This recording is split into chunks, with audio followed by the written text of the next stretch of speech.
Hello, everybody, and welcome back to Six Side Legacies Legacy of the Lost, episode 26. Last time we left off, two of our players had snuck off into the woods to chase down a rather heinous individual. After capturing him, he had managed to teleport away, summoning 3 of his radiant guards to take down his pursuers. And now two of our adventurers are tasked with defeating them, while the rest are safely back at a camp. Will these adventurers succeed? We will see. But first, let's introduce all of our adventurers, starting with Alpheus. Howdy, I'm Alpheus, and I'm the Dwarven Artificer. Happy New Year, and I got 20 gold on Rook. Nice. I respect that. Good odds. Next up, Endre. Hello, I am Endre, the Tiefling Sorcerer. Happy New Year's and late Merry Christmas, as well as I bet 5 gold on Rook because I'm a little bit more poor than someone. You know, it's okay because what is that one biblical quote? Tis better to be the one with very little who gives all of it than the one with a lot who gives only a little or something. Hell yeah, brother. I don't know. I'm not that religious. Okay, well, yeah, whatever. Chat, get on that quote. Chat, somebody Aquin. clip that. Chat, somebody clip that. Aquin. Hello, I am Aquin, your dragonborn druid who is currently a squirrel up in the trees. Rook. Howdy, I'm Rook, the Leonin Paladin. I forgot my name for a second. I might die. Who knows? And Kasira. Hey, I'm Kasara, the Tiefling Fighter Barbarian. Happy New Year's, and I have no gold to bet, so Kasara just Barbarian? has... Yes. What? Yeah. Hello? This has been What revealed. session? Fighter Barbarian multi-class. Raged during the Wyvern. Anyway, I have no gold, so I'm just putting my full faith into Rook. I have no doubts. Thank you. Okay. Now Faith let's is show. appreciated. Now let's show our viewers the board. Of course, it is not. Oh, yeah. Hold on. Of course, it's not properly aligned because it never is. Why would it be?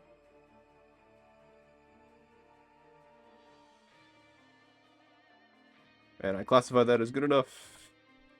Okay. As we see here, Rook is surrounded by 3 golden figures of radiant light. These are totally not gold's ballerinas. Don't worry about it. And then That's Aquin beautiful. up here in this tree. And with that, roll initiative, please. I'm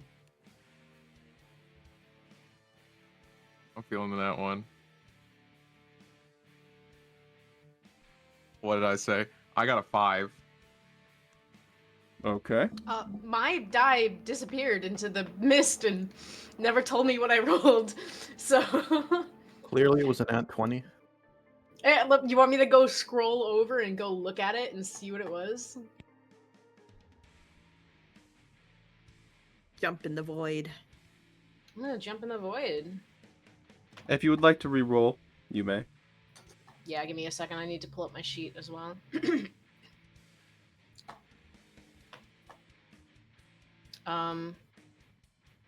This rock music seems appropriate. I was just does. thinking that it's good music to die to. Okay, 14. What's the music? I don't think you put a link to it. Oh no, it is just using Tailspire's music. Oh, okay. Yeah. So if you It's very tune into great my stream, music. you can hear it. Did you say Okay. vape music? I said Very very good music. music. I said Vape, very- where's my vape? Okay. I fear I can't hear any rock music on your stream, but it's okay. On For real? Gil's stream. I Gil's hear stream. it. And for Let's- serious? What? I So can do hear I. it. This- Someone needs to They turn up just the hate me, volume. bro. They just hate me. Real. You have to turn up the stream volume individually, which Turn it sucks. up. Booty butt. No, you do. It's on your end. Okay. I know. I was just hyping myself up. Okay. Okay. So starting off with the first radiant individual. They are going to beautifully glide over to you, Rook, and attempt to whack you. Well, Hmm, I'm not currently wearing armor, so they will probably have a much easier time. Probably. Okay. Hold Sigh. on. As they are going to pull out their sword and attempt to slice you.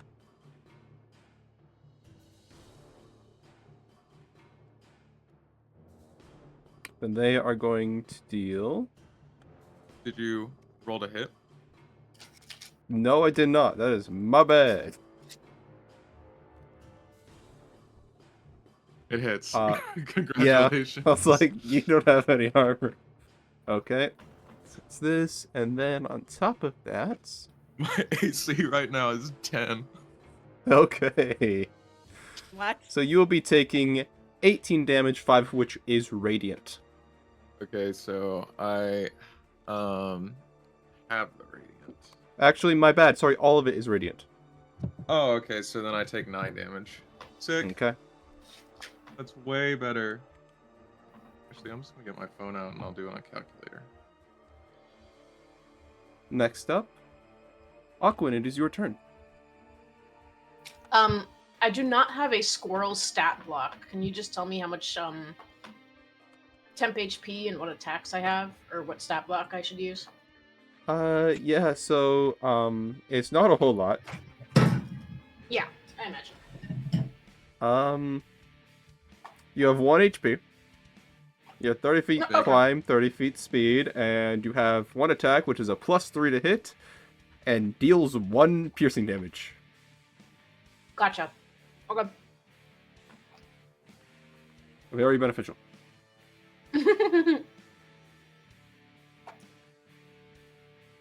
Okay, so Aquan is going to unmorph. First Okay. jump down. Fair, fair. Squirrels don't take fall damage, fun fact.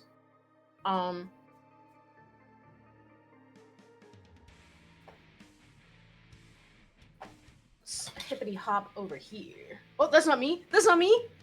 Yes, you. Oh, That's get me, thank rid of you. the squirrel. Hold on, I gotta give you the... You might honestly consider just staying up there since you'll be out of range of them. I don't think Aquan can balance on a tree.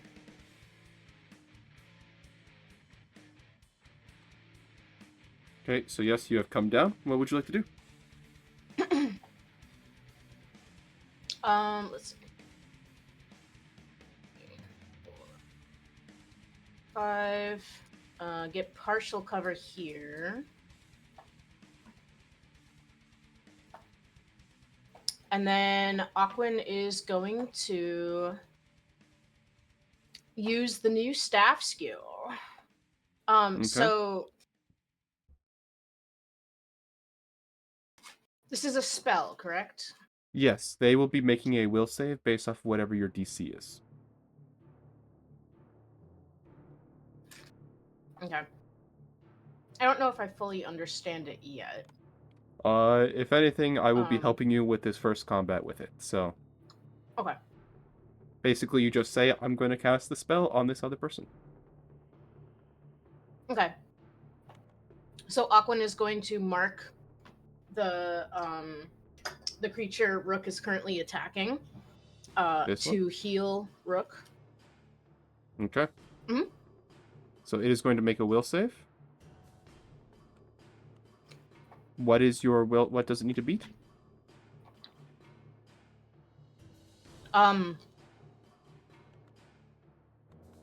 Spell requires concentration. What's your wisdom Okay, modifier? it needs to beat a 14 for you, Gil. Okay. You can find that did right you under your add this spells. to my spell list? I did not add it to your spell list inside of D&D Beyond. This is a custom spell, and I don't know how to do that, so it is just in your Discord. Okay, because you... Pew pew. Mm-hmm. You didn't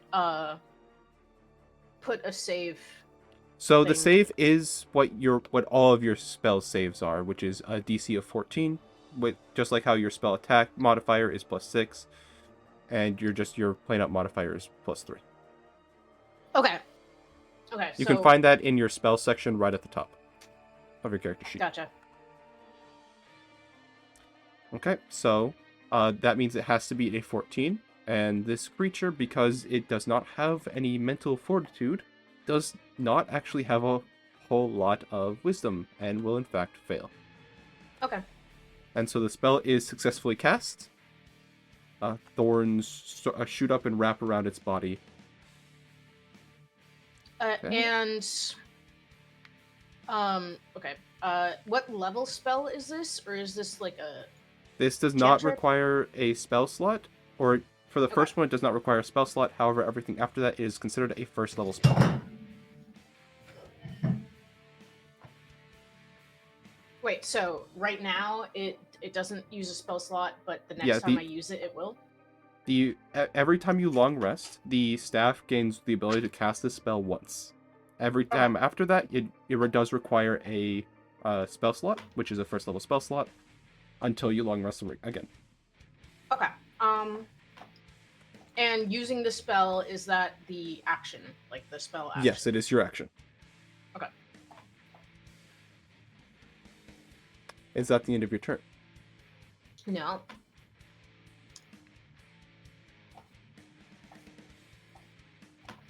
Additionally, I have a bonus action still, correct? Mm-hmm. Yes. Didn't you unwild shape with a bonus action?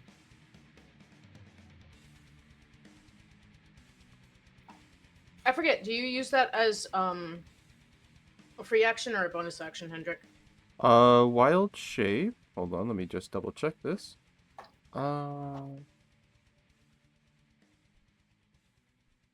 the fuck is this? Leaf form orally as a bonus action. Okay. Okay. So is that the end of your turn? Mm-hmm. Okay. Next up is the second radiant being, who is going to walk over here, Aquin, and attempt to attack you. Does a... Hold on. One moment. Does an 11 hit? No. Okay. It is going to miss. The next one is going to walk over to you, Rook, and is going to attempt to hit you. Dare I say successfully? It does a 15 hit. You got it, buddy. Okay. You're going to be taking 7 damage, radiant. So halved to 4. Oh, right. Okay. Rook, it is your turn. Okay, so explain to me what I have to do because I am in rage mode, I guess. You want to whack him. I want to whack. Which one's the one with thorns on it? The one This that guy. is directly in front of you. So this one? Mhm. I'm gonna whack him. I guess since I want to, obliterate a fool, I will use my channel divinity on this guy to give myself advantage on the attack Okay. against him. And I guess I'll try to double smite if a 15 hits. A 15, in fact, does hit. Okay, so then I am rolling blah blah blah this many dice. Wow. Okay, so... I'll re-roll that 2 real quick. Okay, yep. I'll re-roll that And 2 if- real quick. So that's 33 plus 30, so 37, and then I add 16 radiant damage because I took 16 so far. Mhm. So And if it's a double smite, is that 3 attacks total, or is that just 1 attack? no, That's it's just one attack. So Okay. 53 points of damage. Okay. Okay, how much of that was radiant? 41. Okay. So first off, you do kill it. Because Yay. of the ability of the sword. An additional ability which I will tell you now. Okay, cool. When you use this sword and attack what's it called being? A celestial Radiant? being. Oh. You deal double damage. All radiant that's... damage is doubled. Oh. And you do not gain any resistance at all to radiant back. Oh, well, then I'm already unconscious if I have no resistance. Because if Yes. if it got doubled, then it got turned to it gets turned to 82 radiant damage, and if I have no resistance to that, my max HP is 78, so I'm just down. However, Aquin, would you like to describe how your spell works? So for every time a marked enemy with the thorns is hit, the second target, the one who is subject to the healing, will heal 1 HP for every. Oh my Okay. god. The way this is worded is so confusing. I'm sorry. Basically, this being who has been targeted by the spell, so the individual in front of you, and Rook, you have also been targeted by the spell, or at least the healing aspect of the spell.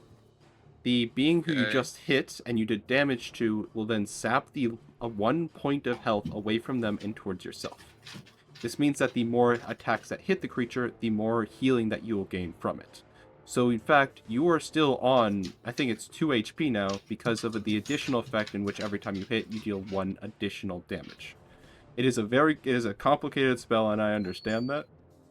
Wait, But basically, so I heal 1 hit point? you heal 2 hit points because the spell additionally does 1 damage every single time you hit an enemy. Okay. So you're on 2 HP. So I take the damage, and then I heal 2 after I take the damage, so I basically go down, come back up, more or less? Yes. Yes.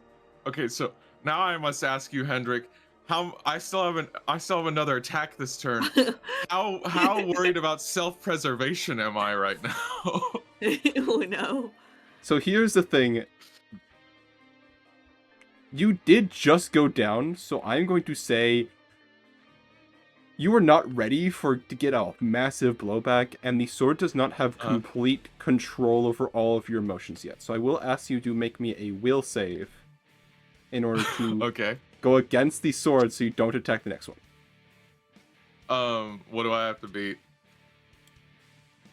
You have to beat, for this instance, a 5. I beat a 5. I can't actually not beat a 5.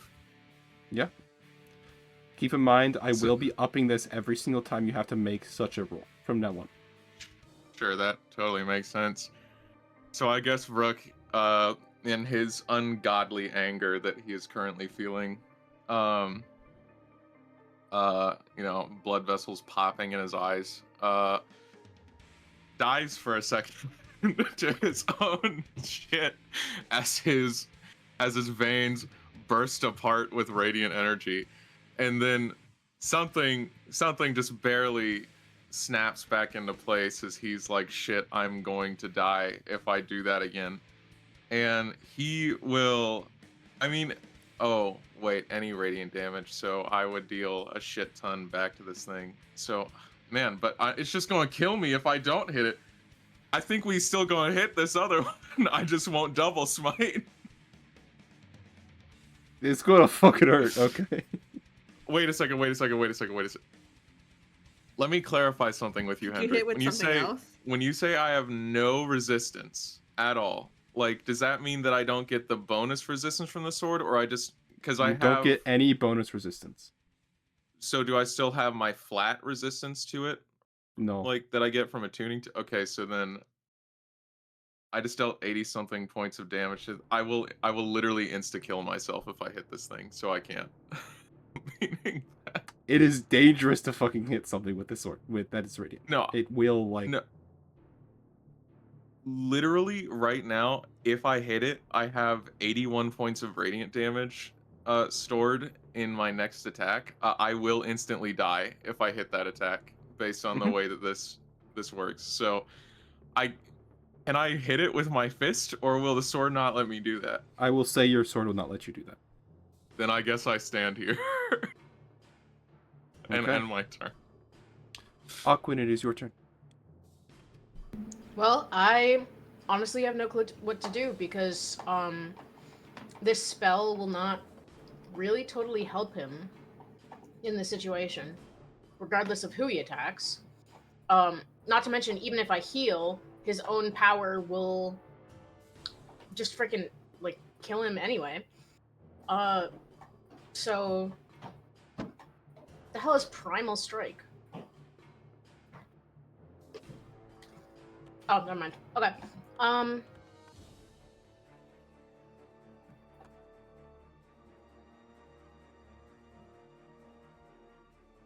I straight up like can't do anything. You can always just attack. Yeah. Shit, I didn't mean to do that.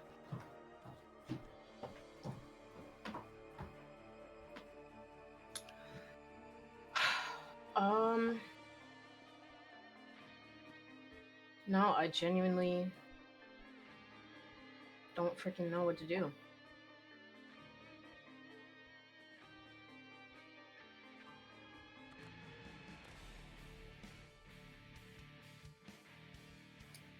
So cure wounds can't go over someone's max HP. That's correct? Yes. Okay. You won't get there. Anyway. Not even with 68? No, I am Oh, okay. at 2 HP out of 78 max hit points. okay. Actually, come to think of it, based on the way that the sword works, even if I'm at max HP, I kill myself if I hit something because it'll deal 162 points of radiant damage, which is like that's much more than double my max even if I were at full. So just so you both understand, this sword is designed originally to kill a god. Yeah. So, may I make a suggestion, Aquin? Sure. Try and line up a lightning bolt.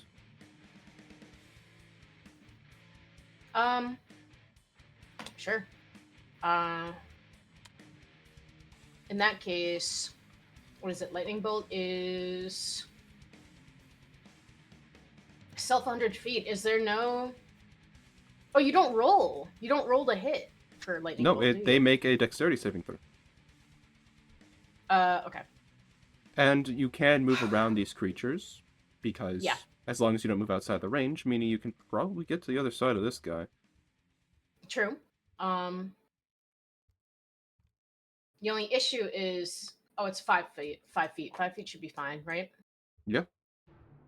So if I go like here-ish and I shoot like straight through, I would hit both of them. Yep. Okay. So Aquin's gonna move over there. Lightning bolts.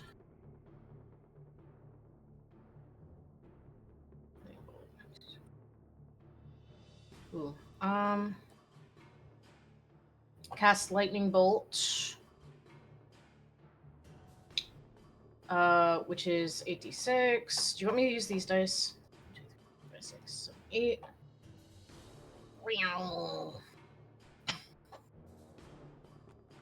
So dexterity saving throw.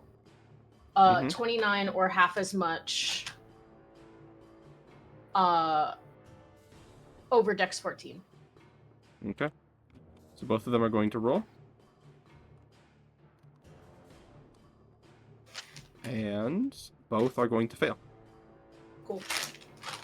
Okay, so each takes 29 damage.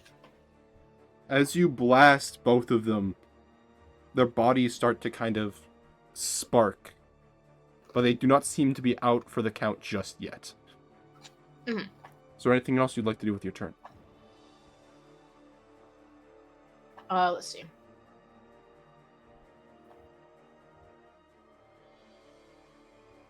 In addition, I can manifest Wrath of the Sea for no action required. Okay. 10-foot emanation that surrounds me for 10 minutes. Let's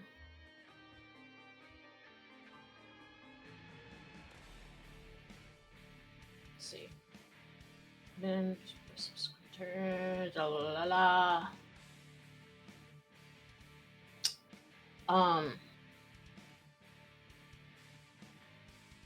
So bonus action.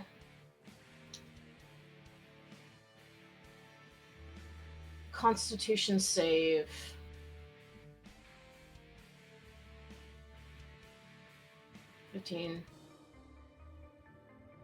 Okay. Man, I don't have a lot of reading comprehension right now. So this guy, the guy next to me, needs to make a Constitution saving throw against my spell DC, which is 14, you said? Yes. And it is Constitution? Yeah. Okay. He is going to pass. Okay.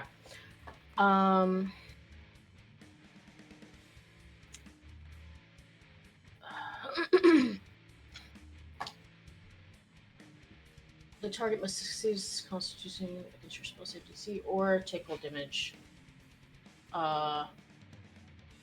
Okay. That should Gotcha. be the end of it from what I read. That is the end of it. Yep. Okay. Next up. This radiant being is going to attempt to attack you, Aquin. They are going to roll a 15. Does that hit? No, sorry. Okay. And Rook, this one is going to attempt to attack you. Yeah. Does a 7 Oh my hit? gosh. No, it doesn't. Wow. Okay. Yippee! Rook, it is your turn. All right. Do I have to hit this thing? Please make me another will save. This time with the DC of 6. Ooh, a bit. Wait, I can't fail that. I have a plus. I have a plus. Unless you get a nat one. I have a plus 5 to wisdom saves. No, he automatically passes. Oh. Even if you get a number one, like a nat one. That So one nat only one's counts for only attackables. actually... Yeah, it only accounts for attacks. Oh, okay. Okay. So you chose not to So- attack. Would you like to do anything else with your turn? Rook is going to grunt just like, Sword, you're gonna kill me, and then we're not gonna get anything done. And then heal himself for 35 hit points. Okay. Next Does the up. sword respond? Actually, yes, it will. I am so hungry. Then you'll starve in this jungle when I'm a corpse. When you're talking to the sword, the vision that it kind of conjures up for you, even though obviously it's not a person. It'd be the equivalent of a wolf or a dog which has been starved, looking at a carcass. Just like completely fresh, no maggots, no bad stuff. It hasn't started to rot or anything. It's just a fresh meal right in front of it. And its eyes have glassed over. It is drooling. That is the kind of image it provokes. Let's see. And with that, Yeah, that's my turn. Aquin, it is your turn.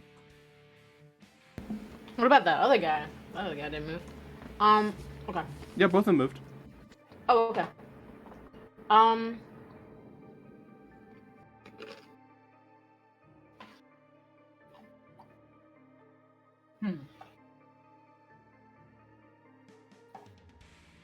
I guess I should do the same thing because we have two enemies, and it's better to hit both of them. I think. Um, yeah. I'll cast another lightning bolt. Okay. So can you do the DCs? It, Or it does it is not not matter? needed. Hang on. It is in fact not needed. Unless Can I roll anyway? sure. Yay! If you roll all ones, I'm not actually positive if it'll kill them. Wait, no, yes, it would have killed them. Okay. Yeah, they're at 3 HP, so how do you want to do this? Aquin, nervous and not understanding why Rook is taking like instantaneous death damage from his own attack. Wants to get rid of these things as soon as possible. Aims a lightning bolt straight down the line and eviscerates them with electric energy, and they just dissipate. Mm-hmm. In one final flash of light, because of the electricity, they just vanish from underneath it. You have managed to kill them.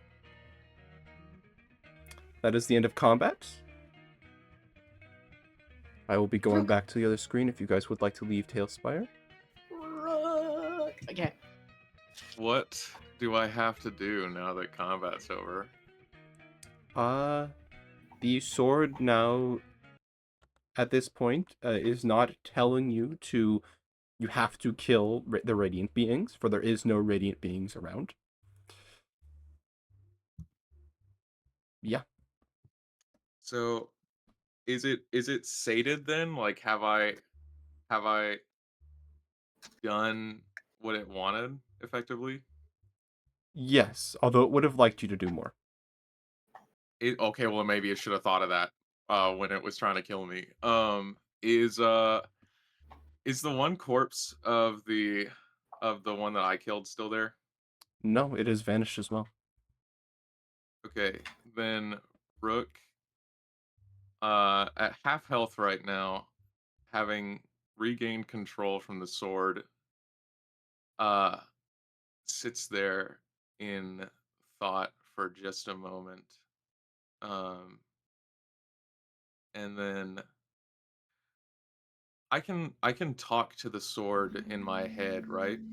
Yes. Does it seem like the sword is calmed down? Or does it It's still hard to feel like say. a wolf? It is very difficult to say in this case. Rook will just try to talk to it still anyway, and just say, give me one good reason why I shouldn't leave you in this jungle. Because you need me. I don't fucking need you. You'll get me fucking killed the next time there's anything that glows. You know, if you made me swing the way that you wanted me to, I'd be fucking dead. And where would you be? Sitting in the grass, rusting away.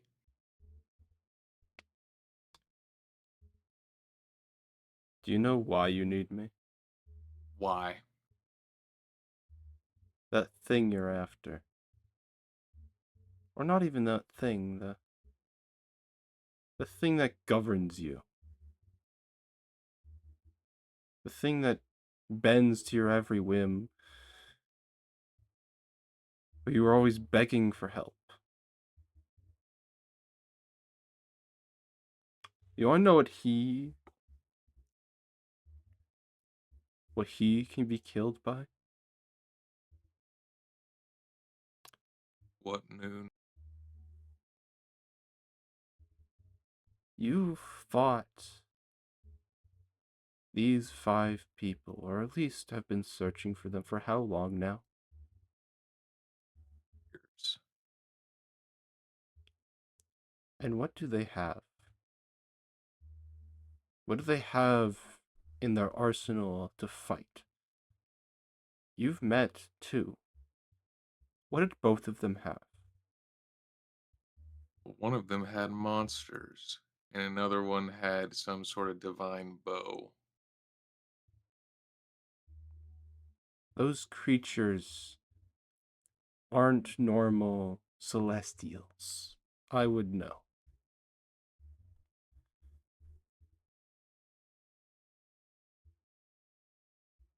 If you ever do want to fight against your oppressor,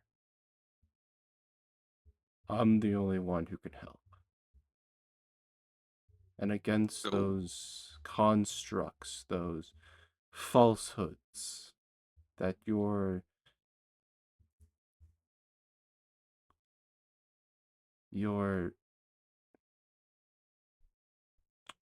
vengeance, the people you're fighting, they hold radiance, the thing I seek, and you seek to kill them. I'm willing to help there, but you have to understand we have the same goal, but how we get there is not the same. And I will be there to help you far more than anyone else. no, you won't. The Yes, I next will. time we see one of these things, I'm gonna die because you're going to kill me. I won't. You almost did just now. I had to snap myself out of it to avoid pumping enough radiance into myself to kill me 3 times over. Yeah.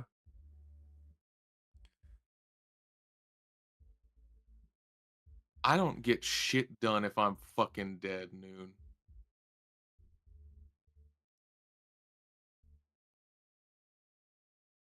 So tell me how you get me killed helps.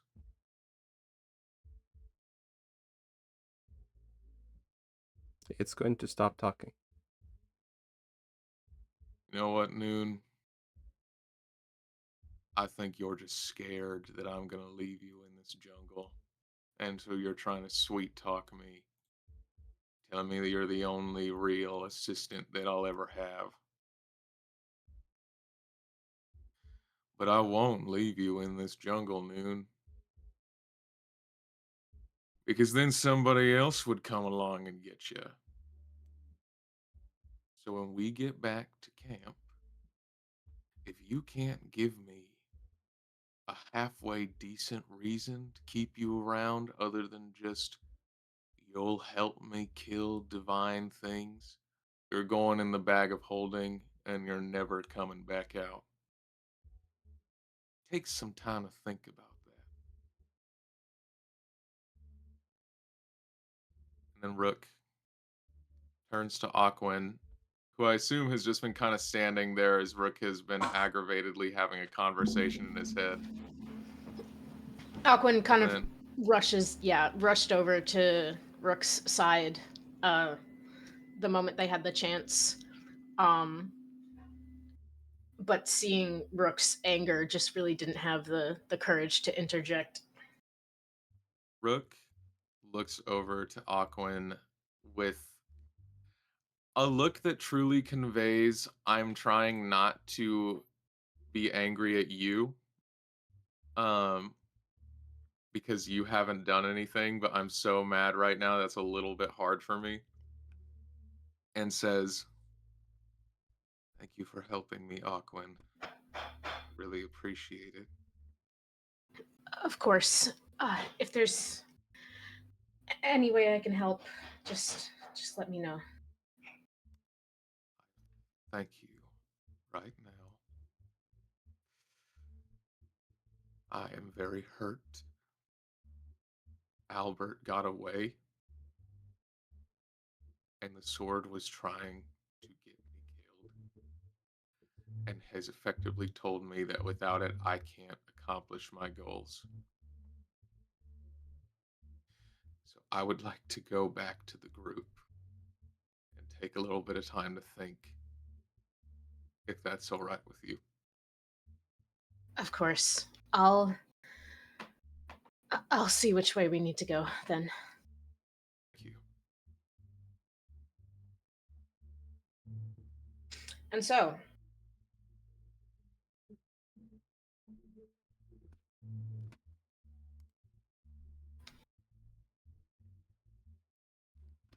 as you guys slowly make your way back through the forest, what have you other three been up to? Well, you've been chilling over at the So, camp. anyways, there I was, barbecue sauce on my. Oh, we're gonna stop. Oh my god. We're grilling. That's what's happening. We're grilling. Yeah, grilling, totally. I think we made up a little camp. Andre is kind of grooming her dog. We got some skewers. We're cooking out, and we're having a little bonfire, singing campfire song, CIMPFIRESISONG song. You know. Yeah, exactly that. Totally. Beautiful, beautiful.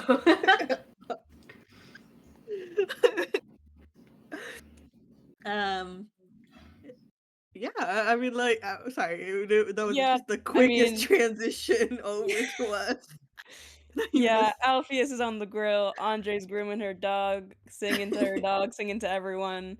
Kasira's off side-eyeing the the others elves. in the resistance group as she's Did it? sharpening the sword and just like mumbling along, trying to get into the like a happier mood with the campfire song, singing Kumbaya, but she's like actively side-eyeing the group and the forest as she's No, sharpening her I weapon. was joking about her Andre singing Sia, like obviously, but she is Okay. grooming her dog, but she is like kind of just there. Does anybody have any alcohol? I think we're still run out, and alcohol with meat is the best thing to have. I don't. Damn it. We can Granted, always ask the elves. Over my dead body. granted, we barely know this resistant group. We barely know what's going on. I don't necessarily like. While I do like a good wine and dine, um, I probably not the best idea at this current moment, especially. And then Andre is going kind of look up at the sky to see kind of like what time of day it is, or night, or afternoon, or whatever. Uh, DM. It is becoming dusk at this point. Okay, Although and it is very difficult to tell, the tree cover is heavy. Okay, and how long have Brooke and Aquin have been gone? At this point, it's nearing on like 5 or 6 hours. Damn! I think What the hell? Andre would just be like, and is Daybreak still there? No. Yeah, he. Oh, he Oh gone. wait. Oh, Wait, you went down. That's. It doesn't matter. It doesn't disappear when I go down. But I probably will resummon Daybreak or Daybreak can't make it through the forest, right? No, he can't. So then yeah, Daybreak is still there. Never mind. okay. Andre kind of looks a little concerned as she like looks up and kind of realizing the time. She's just going to be like, it's been quite a minute since Brooke and Aquin have left. It's been longer in a minute than even. I mean, I'm not too concerned, but because Daybreak is still here, and I feel like in case of emergency, Brooke would summon him or call for him in some way. But it is concerning how long they have been gone. They are strong fighters. Whatever they're tracking down, hopefully that man isn't suspicious and they're being safe. They will come back.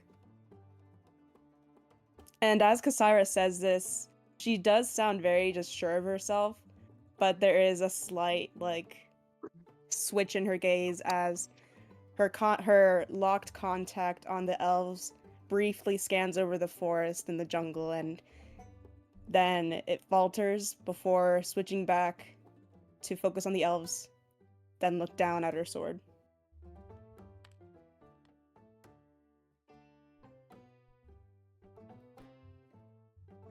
Still, even for them, I don't know. I wouldn't believe that they would follow him for this long of a time, even. So that just gives me a little concern if something did indeed happen. At least, I don't know, maybe Aquin would have sent an animal out to see us or try to converse with us. I don't really know what druids? Yeah, druids do. Maybe. But considering Daybreak hasn't set off any kind of alarm and nothing was really sent over, I think they're competent warriors. I don't know. What do you think, Alpheus? And she's going to turn her gaze to Alpheus as she kind of continues her grooming, um, having her little makeshift comb as she's brushing her dog. Eh, I'm sure they're fine. You listed off a bunch of good reasons. That's good enough. If they're gone for more than, let's say, 2 more hours, maybe we should start worrying, but I think we're fine for now. All right, if you say Would it make so. you more comfortable if we just went over closer to the jungle to see if when they come back? I mean, it wouldn't make too much a difference. Also, if there is indeed, things out there, I don't know how close I want to be towards the woods either. Kind of a dilemma, I guess you can say. Kasara will nod and then switch over to her great axe.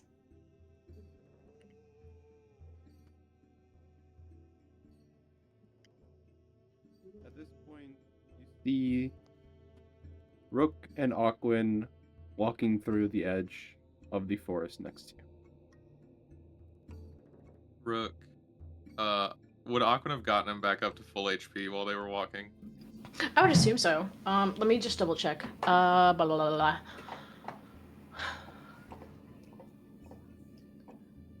Cure Wounds is a first level spell. Good.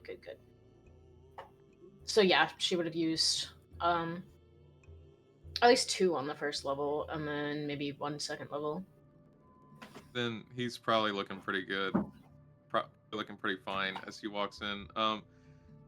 It's been like hours, so Rook looks less pissed than he did, but he walks into the clearing with a very sour expression on his face. Still,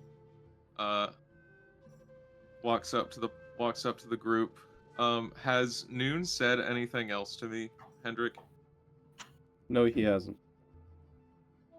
We have a bag of holding, right? Like I think Alfie has made one, right? I thought I did add it, but no, I do not.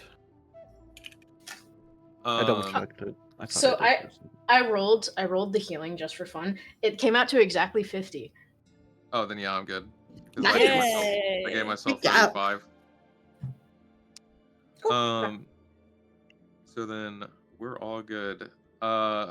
Rook, have we ever had a bag of holding, or am I just I making felt like that we up? did. No, we didn't. I've been trying to buy one for the past God knows how many sessions. When we reach a town, you've been talking about it so much. You kind of convinced us you Yeah. were. Yeah. yeah, Wait. cough, cough, hint, hint, nudge, nudge. Or Cough, cough. Here's Yeah. disadvantage. Cough, cough. Cough, cough. Never mind. Cough, cough. I hallucinated a bag of holding, so I guess Rook didn't use the bag of holding as a threat in the jungle, but he does walk over to the party, and he's just going to like very aggravatedly throw Noon onto the ground, just sort of in front of him as he sits down in front of everybody, and just gives a bust. He escaped? He escaped, and the sword tried to kill me. Kasira will stop, like just pause, sharpening her weapons, and her eyes will set on the sword that she had tried to understand for Rook's sake and to accept, and her eyes will narrow towards it.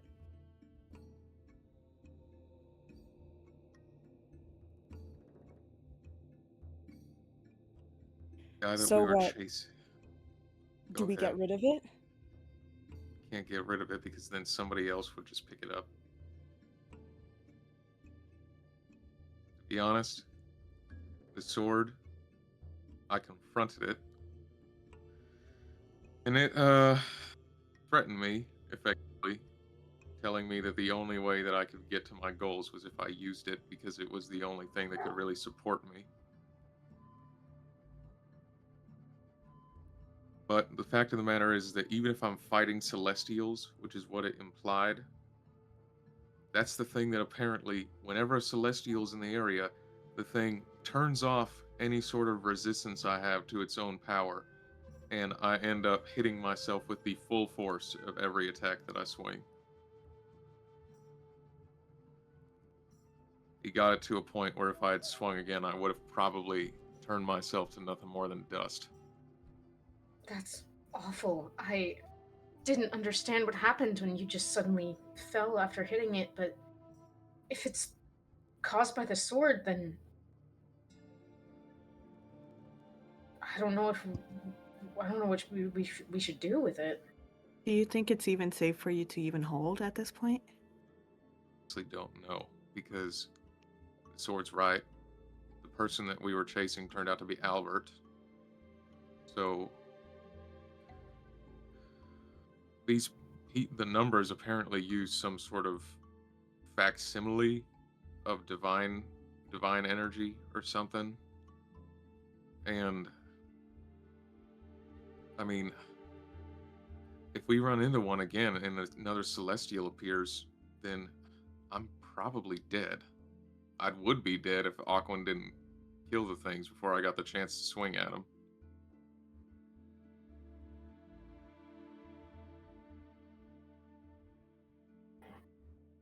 I'm sorry he got away, by the way. It's not your fault.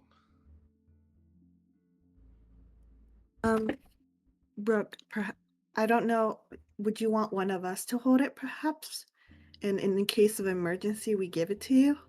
I mean, I can't use a sword. I have no idea how to wield that thing. To be honest, Andre, as much as I appreciate the thought, if any of you wields the sword, then and a celestial pops up, it'll make you fight it just like it makes me fight it. And then if the celestial does any radiant damage to you, then you'll start cooking yourself. What There's not is this really. sword exactly? Is there a spirit contained in it, some kind of entity? I thought that I explained this to y'all, and I'm sorry if I didn't. I promise I wasn't trying to hide anything if I didn't. But it's the corpse of an angel. It wants to kill God. other Sorry. corpse of a god. It wants to kill other celestial beings in order to revive itself because that's what it thinks it's going to do.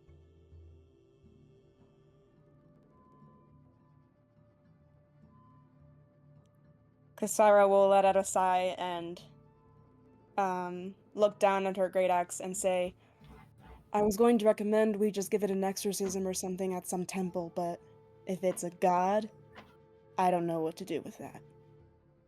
Probably stronger than any exorcist. But for the moment, I am unfortunately going to experience quite a severe downgrade, I would imagine.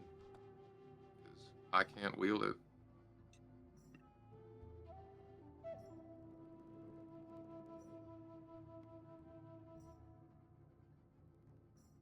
Kasira will... How far is Rook right now? Is he like sitting across from everyone? Rook is probably like a little on his own. I think Rook probably looks a little ashamed by the whole thing that's happening right now.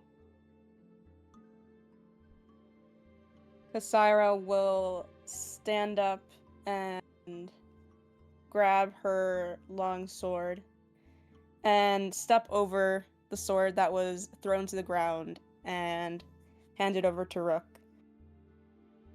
It isn't a lot, but I think this will help you defend yourself. And she will hand over her longsword. Rook just sort of takes a second and takes it from her and nods. I guess this will probably work a little bit better than the short sword I have. So, thank you. Syra will nod, and her gaze is a bit more softer, but she'll still just look to the rest of the group and say, I think we should get some rest. But of course, I'll do the first watch with Andre. My question is, if they were indeed with Albert, then can we even trust these group or this group? And she's gonna kind of gesture over towards the elves. Really think they knew. I mean, none of us knew it was Albert. Clearly seemed nice enough before we started interrogating him. Matter of fact, I think Albert was most, I guess, closest to the first what elf we saw, that woman. We can ask her about it.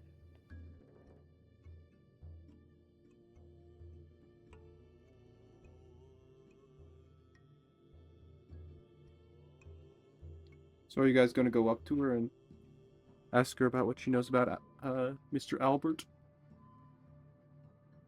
Kasira will look to the group again and say, I'm alright with going, but Rook, this does heavily involve you. I feel like she pauses for a moment as she recalls their little argument before she stormed off and grabbed Albert to go speak with everyone. And she hesitates and says, I mean, you guys aren't on the best terms, but you could find, just you have a common enemy, kind of. She's not exactly enemies with Albert per se, but you could get something out of her. Rook is listening, but he doesn't look great right now. I don't think. I think Rook like really looks like he's in his own head, and he just like stands up to follow you as you ask him. Kasira pauses and looks him up and down. Maybe you should just go lie down. Tell me what you want to ask her, and I'll just parrot it. He just kind of shakes his head. I don't know, Cass. I don't know. This is also something you can hold off till tomorrow if you want. But then again, I don't know if she's in cahoots with him or anything along that lines, or even this whole group. So there is that possibility that, Albert will try to communicate with her and she runs off as well. And there's that possibility of missing her chance again.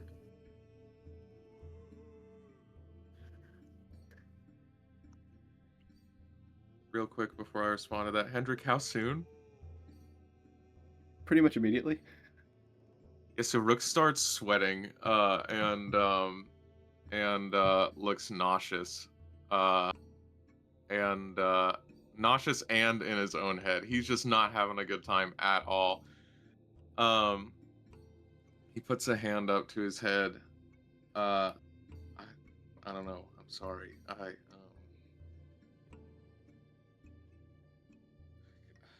Whatever you think, Kasara. God. Yeah, I trust you. Whatever you think is right. I'm gonna go lay down. Kasira will, without saying anything, just guide him to sit down and then look to Aquin and say, is there any water around? I don't know. Rook, what's wrong? Is there anything that she can figure out through like perception or like wisdom or what's it called? You were in the woods for like a Give second me- ago, so Give me an insight check. Insight. Okay. I assume you're talking what you can figure out about Rook. Yeah, like what's going on with him right now. Yeah, just an 8. I guess I'll roll deception. Oh, even less, believe it or not. 3. Wow, okay. So Rook, right now, I think on your 8 insight, the thing that the two things that I'll give you are Rook looks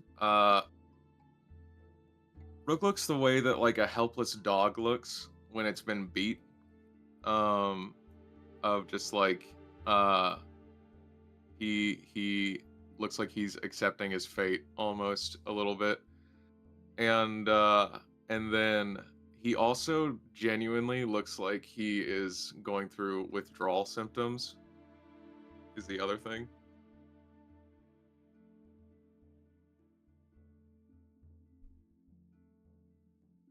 Interesting. Okay. Um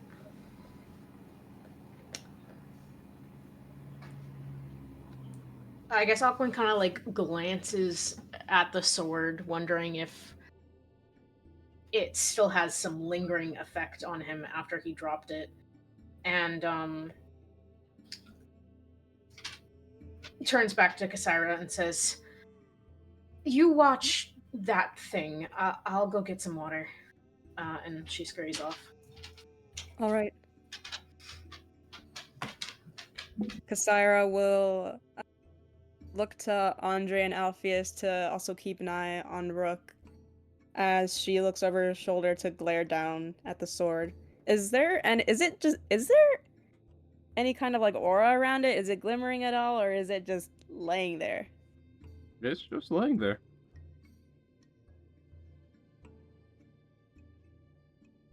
Kasira will think about how long it's been since Rook has had that sword. DM, I'm aware it's been a couple of months, but by number, how much has it been? Like what, 4? Well, so you found the sword originally on the ship, and so Yes. it's been given the, if I remember correctly, 3 months to get up to that city, and then 2 months to cross the mountains. It's been about 5 months. Okay. Interesting. Okay, noted. Kasira will look to Rook and say, did you ingest anything in that jungle?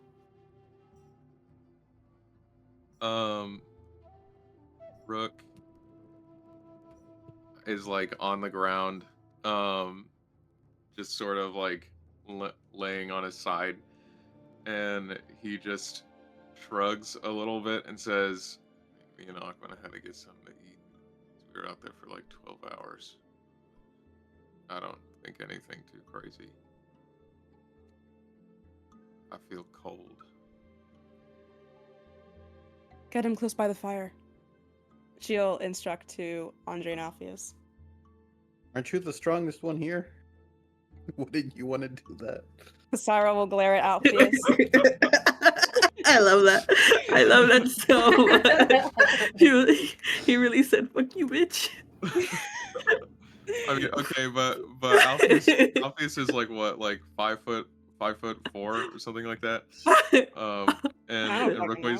Rook weighs like 5'5". Rook weighs like 500 or 400 pounds. Like, I wouldn't want to do that if I were Alpheus. Kasira's thoughts just being like incompetent man core, and she'll stomp over. Audrey like agrees full-heartedly. Like she's like, what are we supposed to do with her -1 strength? Forward. Baby, We have- God. We have eyes too, Kasira. Fine. Then Kasira will abandon her locked-in gaze on the sword and just I will say she'll- Audrey is locked on the sword. She's just staring it. Yeah, she would have just like did like a whisking motion with her hand as if to like brush something off and just say, "You watch it then." And she'll look to Rook and walk over to him and support him up on his 2 feet if he can, and let him lean on her as she walks towards the fire that Alpheus created. He'll lay down next to the fire, kind of getting a little bit weaker by the moment, and just stay there after he gets lowered down. How much did you get hit in there? Sorry, I don't. I got hit twice by angels or something, and then I hit the angel for a lot of radiance. I think I don't know how much, but I went unconscious for a second, and then Aquin did something to bring me back up. So I think that's it. Aquin probably comes back with the water and overhears this. It's the staff. It has a spell that allows me to, I guess, drain energy from enemies to heal other people. I'm maybe a little worried that maybe it's my fault. I don't think so, Aquin. That's really cool. I'm proud of you. Thanks. Brother. He's like dying. He's like on his last fucking leg. Thank you? Question mark. That's my death flag. No, we already had so many for him. What if we have one more? Stop. Okay. Well, Aquin hands him the water, regardless. Which I don't know where they got it from, but I'm assuming their survival skills managed to acquire some safe water. I'm assuming our rations are like part of that. You know what I mean? I don't know. That's what I was waiting for. As soon as Rook goes to try and drink water, he just pukes straight onto the ground. Is there sand in the puke? Or No, just puke? probably not. Okay, just okay. I mean, once it's the ground, yeah, but like, that's just because there's kind of some Are sand we there. on sand? I mean, ground, sand. What's the difference? A pretty big difference. It is, It's if you just ask a smaller geologist. chunks. Yeah, well, I'm not a fucking geologist. Are any y'all geologists? No, but I went to school for it. Damn you. Kinda. Damn you. Damn you, straight Curse you, down. those educated people. How dare you anyway. insult me like this? Disadvantage on everything. I'm just agreeing with On everything. Andre. This- Hey, what did I do? Don't bring me in this. You Motherfucker. literally were the one who said it. Kasaira, as soon as he pukes, she'll... So, how much smoke is this fire making? Would you say, Alpheus? It's a fire. I mean, yeah, how big is whatever. the fire? Like camp size? I don't know how big of a fire you're thinking of here. It's not Like that some much of a smoke. It's yeah. not that much of a smokestack. Okay. Kasaira will try to narrow everything down because water hasn't worked. Air hasn't worked. Sitting Fire down, hasn't laying worked. down works. Earth hasn't worked. Shit. The four elements. What about The lightning? Possible to the fire. We haven't tried lightning. Well, Aquin has There. lightning breath if you want her to zap you. Yeah, hit me. No. Sure. Resuscitate him. Kasaira will look to Aquin and say, "Do you feel anything like this?" I mean, no, not really. Does your staff feel imbued with any kind of other energy? My staff? Yes. Aquin kind of glances at it, and just kind of looks back. Well, it didn't take any energy to use the spell I discovered from it, but other than that, it just seems like a strong staff. Kasira will look back to Rook's sword. DM, is she able to do the mental math for this, or should I roll for it, or she just don't know For by what? affiliation? Just by affiliation, because Rook threw it to the ground, is separated by it. He's never really let go of it until now. So, because you guys have figured out that it is most likely withdrawal, or something akin to that, you can generally assume he did just give something up. There is an amount of connection that could pretty easily be made between the two. So I will say yes, you can just kind of figure it out. Okay. So upon coming to this conclusion, I'm assuming everyone also assumes this, or should Kasira announce it, or... Aquan has like the feeling, and was the first one to kind of like point out to keep an eye on the sword, but other than that, she doesn't want to assume, so it's up to you. Kasara will look back to Rook. How long has it been since you've been just letting go of that sword? I don't know, Kasara. I haven't really had a good reason to for basically since I got it. Kasara will stand back up and look down towards the sword. And she'll, without breaking eye contact with the sword, she'll say to Rook, "Can I grab it?" I don't know that I recommend it, but you do what you want, girl. Kasira will reach down and take the handle of the sword and walk back to Rook and just place it beside him to see what happens. Rook, all of your withdrawal symptoms just vanish. He instantly heaves a sigh of relief, which is very quickly replaced as he understands what's going on. Now, that relief is instantly replaced with just that look of like helplessness going back onto his face. Oh. Great.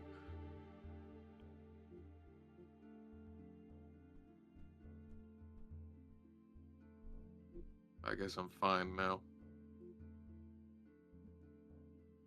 Kasara will take in a deep breath and put a hand to his shoulder and say,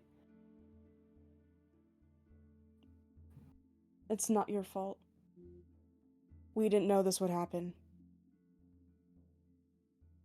Sarah, I have spent every day of my entire life being manipulated by something, and I'm really getting tired of it, to be honest. I thought the sword was trying to help me, and it turns out it's just trying to get something from me.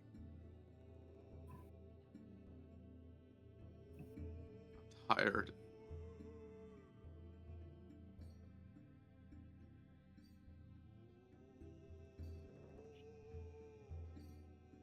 Kasira will stare at him with a very empathetic look, and she'll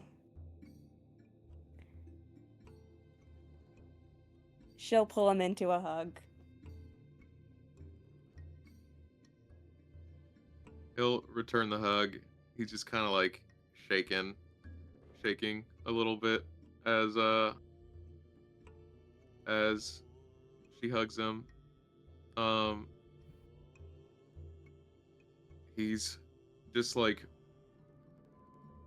sitting there for a few seconds in the hug, and he's just like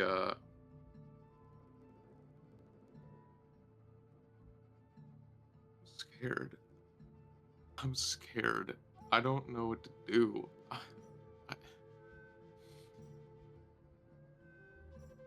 I feel God, this fucking sucks. I feel like I've never lived my own fucking life.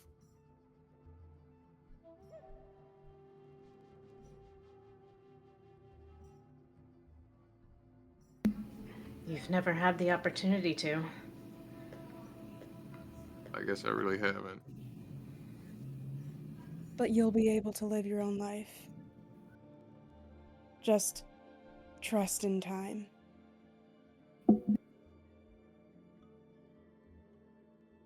And we'll find a way.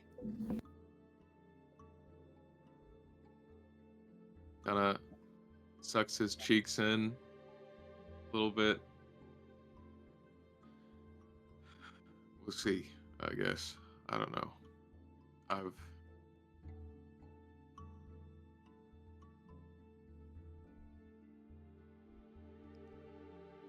don't You know. are strong, Rook, and Kasaira will... Does he feel like he wants to break the hug, or is he just still holding on? He's like a little bit. He's not letting go, but he's like a little bit limp. Okay, Kasaira will still hold it and say, you know, you will get past this. You have resisted time and time again.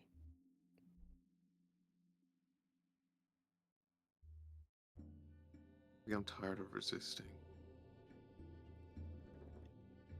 Gotta resist it every day of my entire life. Turns out that literally everything that I put my faith in ends up doing me wrong, except for you four. I don't even. Daybreak, you take a break. I can't be around you right now. He desummons Daybreak. I don't even.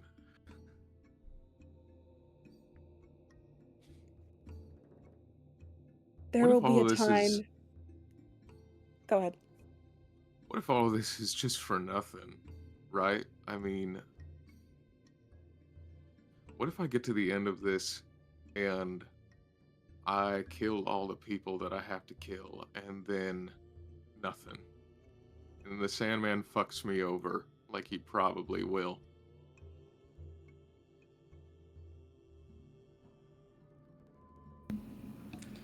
We don't know what the future holds, but that doesn't mean you should give up. At what point? At what point does the at what point does the collateral damage that I cause on this quest outweigh what I gain from it?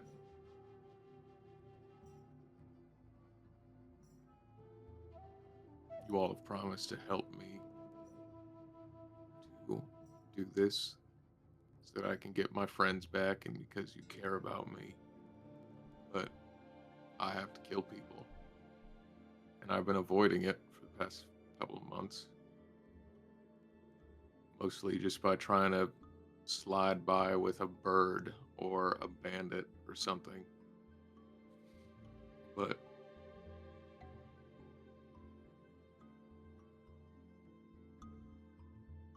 forget it. It doesn't matter. At the end of the day, what other choice do I have? I will hold the sword for now, I guess, since I can't function without it anymore. Are you actively holding the sword? It's just kind of in my lap, probably. A voice emanates from it. Do you want me to take the pain away? I hate this. Sorry. Brooke's eyes kind of like defocus a little bit. Um, as he turns inwards and he says, "What do you mean?" I know you hate me. At least now. I have at least some control over your mind, and I can, albeit temporarily, make the pain go away. What does that mean? I can show you. I will only do it for a moment, but I can show you. Oh no. If you can't just tell me,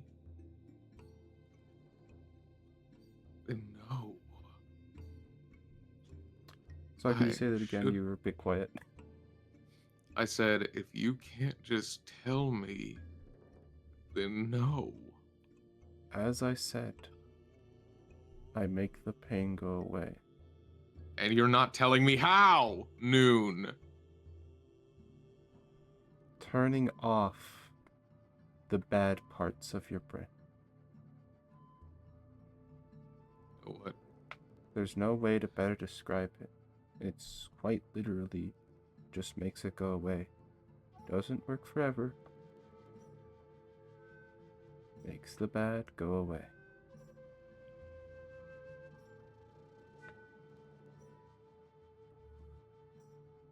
Can I insight check the sword? Yes, you may. See like, what maybe like motivations or general. Oh, it's not great. Just a 10. As far as you're aware, it is telling the truth. Now, outside of character, outside of all of this, if you do say yes to this, I will be putting you on a very slippery slope. As I think you've already realized. Yeah. Well, Rook, functionally, I don't know if anybody is doing anything about it. But he just kind of like zones out for several seconds as he is clearly he's making the same face he always does when somebody is talking to him in his brain. I think Andre would just kind of put a hand on his shoulder, like trying to comfort him, but not really necessarily say anything.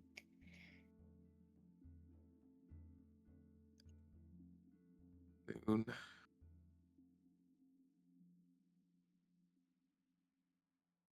I decided a long time ago that I hated the gods.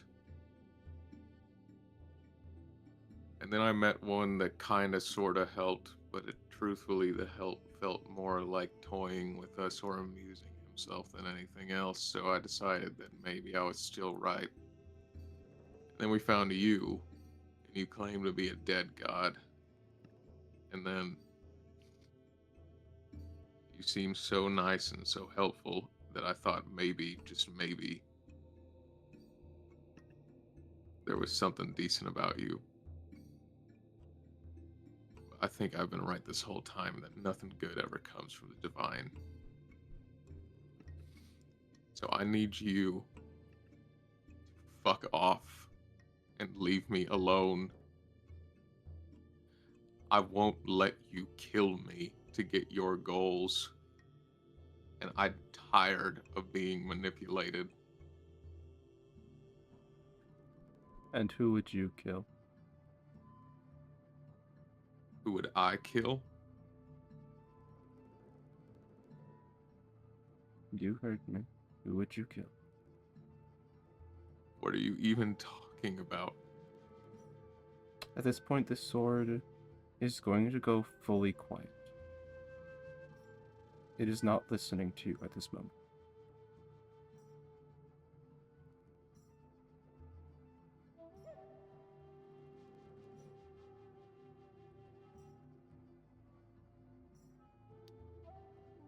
Rook zones back in,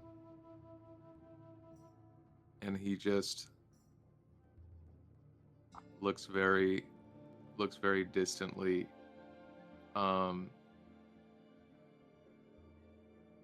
There's just the tiniest victory in having said no to another greater power trying to manipulate him again. But I think truthfully, Rook still just feels like he doesn't really get much of a choice in his own life for the most part. And so he sits there for another couple of moments, grabs the sword by the hilt to sheath it back where it should normally go. And then he just shakes his head. and I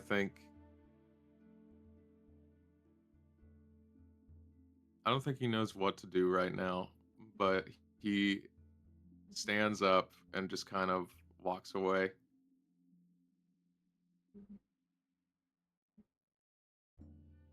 Right. What do the rest of you guys do? At this point has become fully night. The elves are kind of beginning to mostly set up like their not sleeping arrangement, but like the area in which they'll be meditating for the night. What do you guys do?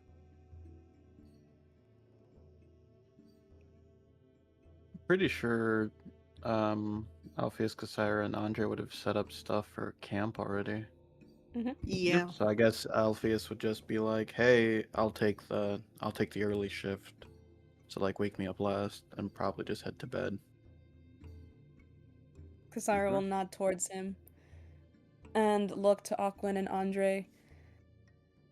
Well, me and Andre were going to take first watch for the night, but Cassara will glance towards Rook. I think it's best if we just leave him alone for now. Let him. Oh, Rook is fully gone. He like Oh. walked into the woods. Oh. Oh no. Oh, Okay. I thought he went to sleep. Yeah, I thought he went to the corner to like breathe. Okay, Oh, no. awesome. I think he needs a Noted. breather anyway. Okay. I think he needs a minute. The last time he went into the jungle. Oh, that's true. That's true. But that's I don't know. Maybe This is Sam's talking, by the way. I'm just like evaluating what to do. Okay, cool. Cassara will look concerned and say, I don't really trust leaving him alone in there. I don't know. Sometimes people just need a minute. They do, but completely disappearing from eyesight in this type of area in the dark with undead zombies, whatever it is, waltzing around. I know he can hold his own, but he's vulnerable right now.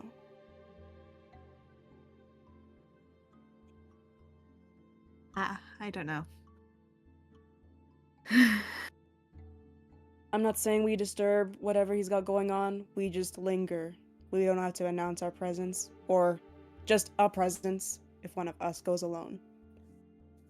But Aquin and Cassara look to Aquin. I think you do need some rest. Aquin kind of looks up. And Unless you can see Sorry, go ahead. you can see like a kind of like bleariness in their eyes, but you can see like that fear beneath that is kind of just keeping them awake.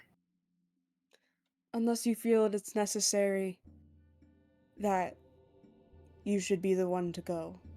Since you saw him there in that jungle, if it won't help you sleep at all, then you can be the one to do it.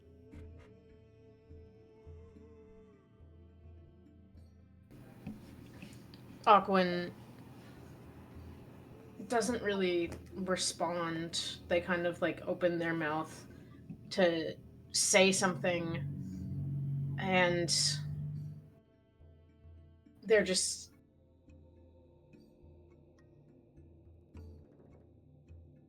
they look down and they just say, I am tired. I'll stay here.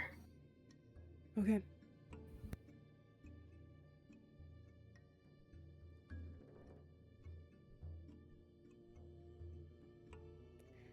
Andre, I know it's good to leave people alone when they're just going through something and they need to just sit down. But not with this kind of environment. I don't think it's safe for him to do that. I mean, I guess that's true, but at this point, I don't even know where he went. I'm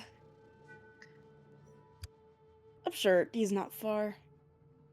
Would you want to go talk to him, or should I?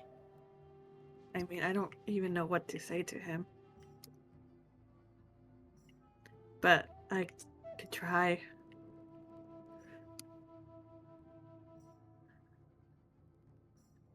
Okay. You may go if you'd like, but one of us still has to stay here to keep watch. I'll just go see how far he went and just make sure that, he's either tucked away nicely or something along that lines, or at least that he's in close proximity.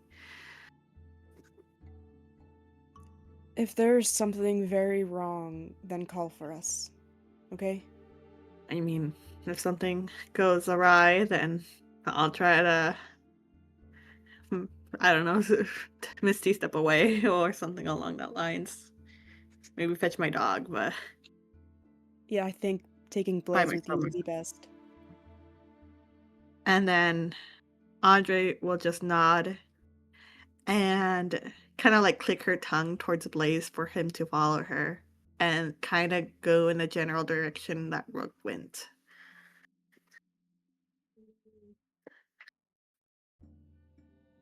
And Kasara will stand where they last spoke and cross her arms as she surveys her surroundings and glances over to Alpheus and Alcuin to see how they are, if they're asleep and all that, before returning her gaze back ahead.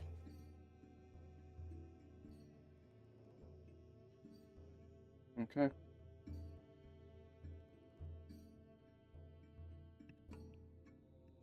Endre, wait, Rook, how hidden are you trying to be at this moment? Trying to hide it all. I'm trying to go find. I'm trying to go find zombies to kill right now. Unfortunately, there aren't any nearby, so you will just kind of be wandering aimlessly through the woods. Hey, then I wander aimlessly through the woods. I will say, Endre, I actually hold on. Rook, or rather Lucas, do you want Rook to be found right now? Sure. Yeah, that sounds okay. Endre, you do manage to find Rook. Eee. He's just kind of traipsing through the woods, sword in hand, clearly looking for something. I think Andre would kind of do a little cough behind him as she walks with Blaze, but not necessarily saying anything. She just kind of follows close behind. He turns around to look at her and then turns back around to continue to walk and just kind of sighs a little bit as he walks and she follows and he's like, "You don't have to follow me. I'll be Oh, okay." well, we never know what could happen in the woods, and I needed a good walk. They always say it's good to walk your dog. You kind of gesture towards Blaze. Yeah, I guess I've heard that too. And besides, if you don't want to talk, it's all right. I'm good with silence. I don't honestly really know what I want. I think I just I don't know. Have you ever really felt like every decision you've ever made has been the wrong one, Andre? I mean, I feel like my whole life is a bad decision, so kinda, kinda on the same boat with you with that. I made a stupid decision in a dream, and it got me a ticket. What do you mean? Andre will kind of like gesture towards her pocket, or and like kind of pull out the ticket he had seen, they had talked about earlier. That one. The one ticket Right. to hell. Yeah. It's been a while since you've pulled that out. I was kind of Yeah. hoping it just disappeared. I don't think it can. So, I mean, I understand to an extent of what you're going through, but also, they're completely different situations. But I do feel like, you know, even if life is full of bad decisions or, you know, actions that you take that causes instant regrets or uncertainty, there's some good regardless. And it's really what you make of it. I feel like, at least for me, um, there's not really an easy way of putting it, but when you look at me, you'll see a tiefling or you see a fucking hell of a creature. It's not really one or the other. So you kind of have to make it how you want it to be, and if it doesn't come to be, then just keep trying. There's no way other, there's no other way about it. At least from how I'm trying to go about it.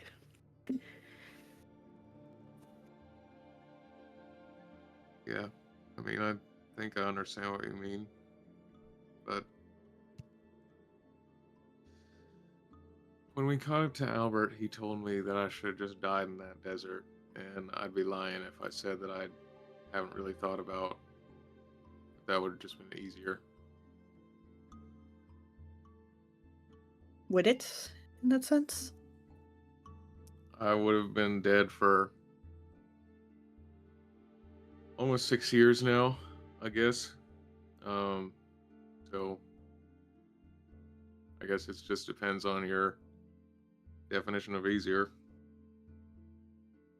I guess so, but I mean, what comes after death is always the biggest mystery, I guess you could say.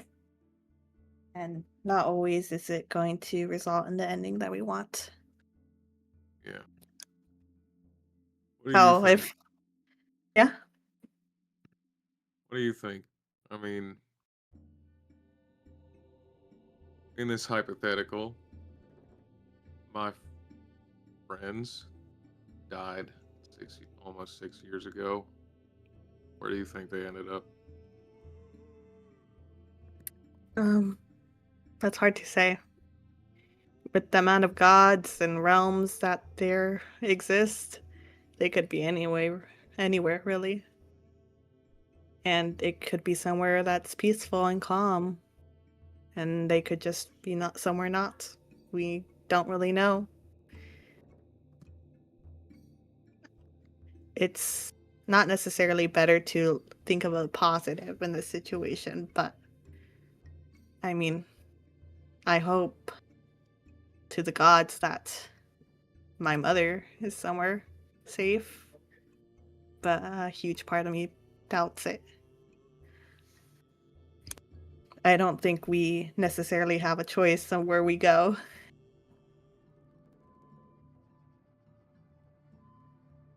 My understanding, the life that we lead puts us where we go. And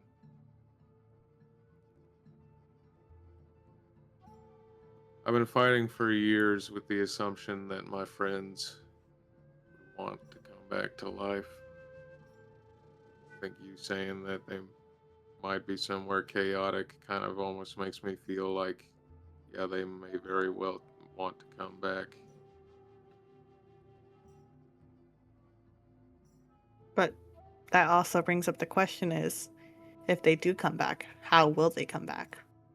Will they look the same as they were all those years ago? Or will it be a necromancer situation where they're skin and bones? And I'm not to say that to be rude or in this world, there's so much endless possibility. And like you say with the Sandman, I don't, we don't know what he's thinking, he's planning. There's an endless possibility in this world, and not always is it the outcome we want. Well, I'd be lying to you if I told you that I never thought about that. I'm really scared that the Sandman's gonna screw me at the end of this.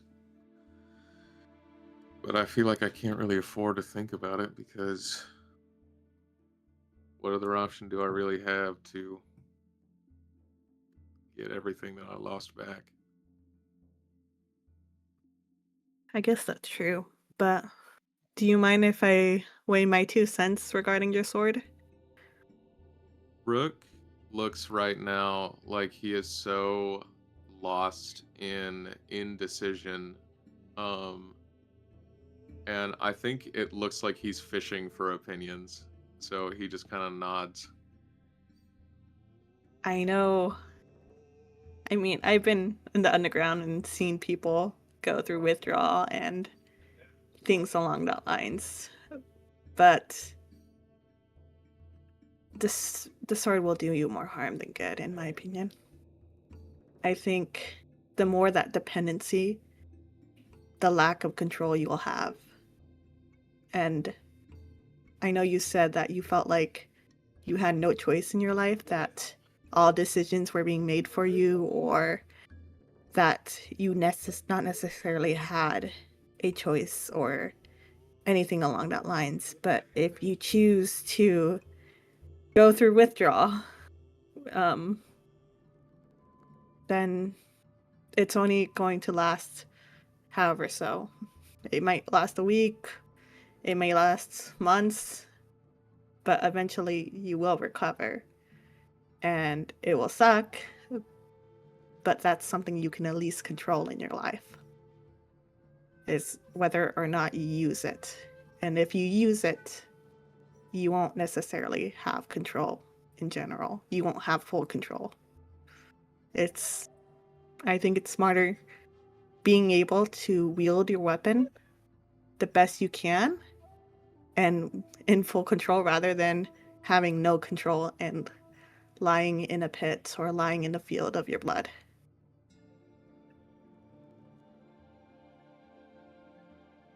Rook just kind of thinks for a second, nods. Uh,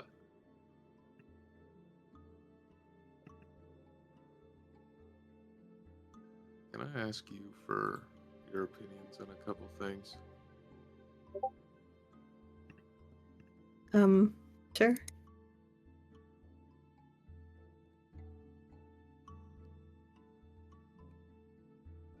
The sword, when I blanked out for a little bit, offered to take my pain away.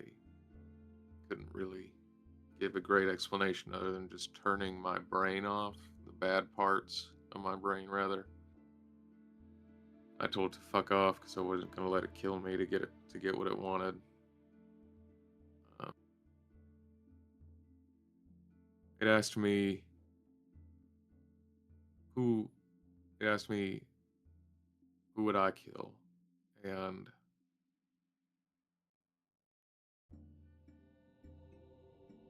I didn't really understand what it meant at first. But then I thought for a while as I was walking around out here, and I've killed a lot of people. To get to this point, I'm pretty convinced that I'll probably go to hell when I die. Uh, and that sucks, but it is what it is. If you think that, if you think the Sandman is just gonna betray me, bring them back as a necromanced version of my friends, which I admit is a possibility that I don't think I would have entertained that thought if the thing with the sword hadn't happened today. To be honest, I think I would have just told you to shut up and belong. What do you think I should do, Andre? Because if that's the truth, then I'm fighting for nothing, and people are dying as a result. I mean, I think it's hard to say in that outcome in per se. Sorry for the rhymes. Multi-class and bard.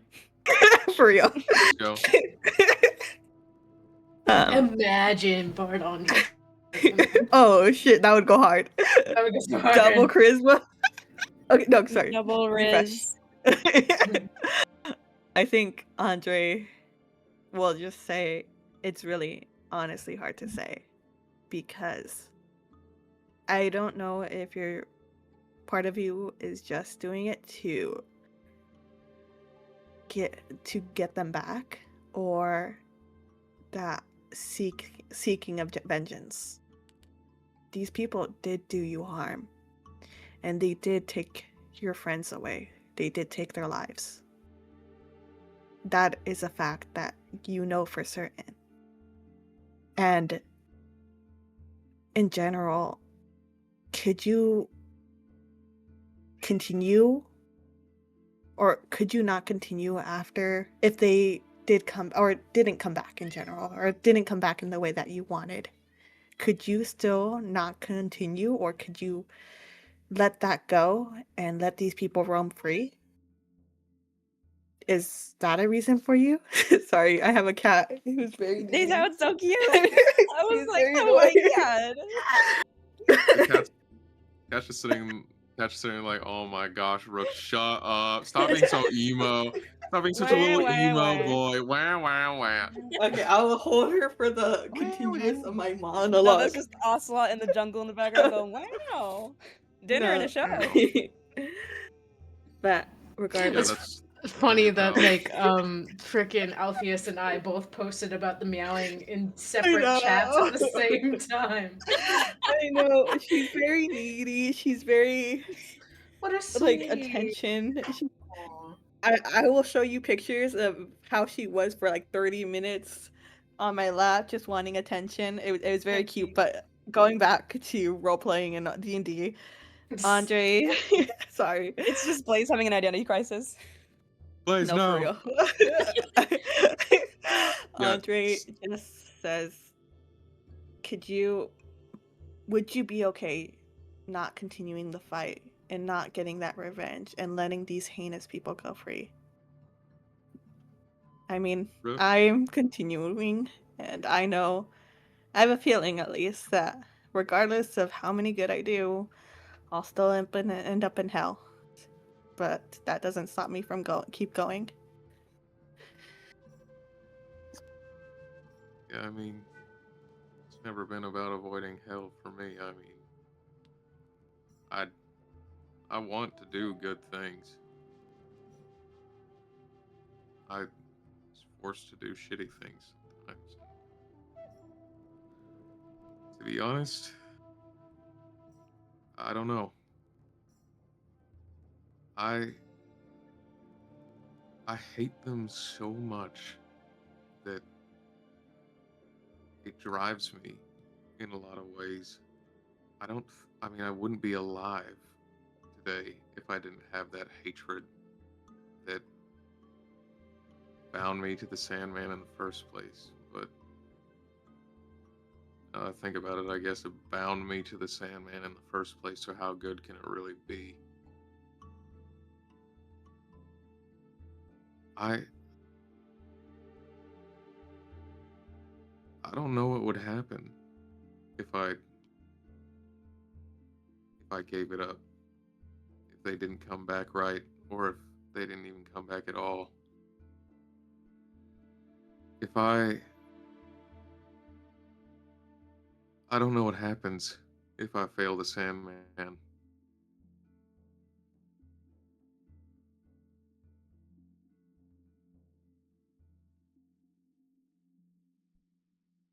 I mean, at this point, it's just a waiting game to see what happens. Is it? If my friends, make a wisdom saving throw here. That's not great. Rook starts. Rook today. I was not planning on having this emotional arc for Rook so soon, but the sword has really hit him in a soft spot tonight. So he has been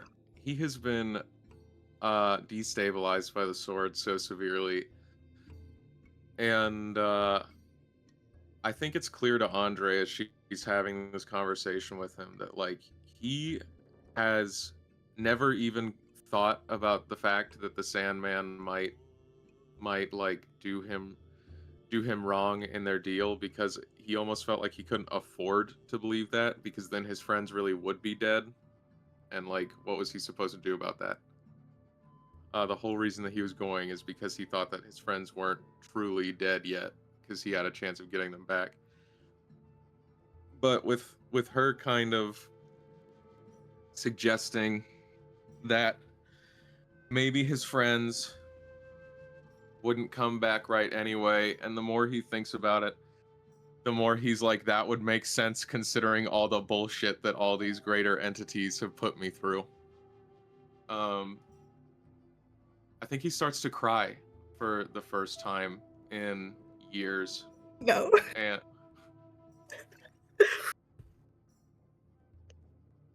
he's just tearing up, and as like he's finally beginning to think about the fact that his friends are dead and that they probably aren't coming back, and that he spent 6 years doing nothing, and he kneels down on the ground and puts his eyes in his hands, and he just sobs for a little bit. I think Andre feels really guilty in this moment and just kind of walks up beside him and very hesitantly places a hand on his back and giving him like a light pat. Again, we don't really know what's in the future. We can only hope. And there's only so much praying can do. But if there is a chance, the slightest of chance, would you take it? I don't know anymore. I don't know. How many more people do I have to kill for a slight chance? Andre, people who don't deserve to die have died because I wanted to take a tiny chance on the most evil creature I've ever seen in my life just to get people back. I don't know. How much more selfish am I supposed to be?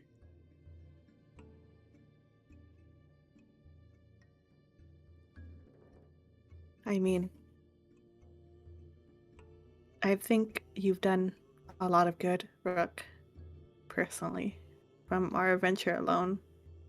Heck, I wanted to leave that city more than anything, the one with the siren, until we met those kids. In a sense, we saved a whole city from continuing them feeding them or taking advantage of innocent people. I've seen you do a lot of good things too. And I'm not an angel, I'm not a saint either. I've done my fair share of killing people who probably didn't deserve it and let my emotions rage high.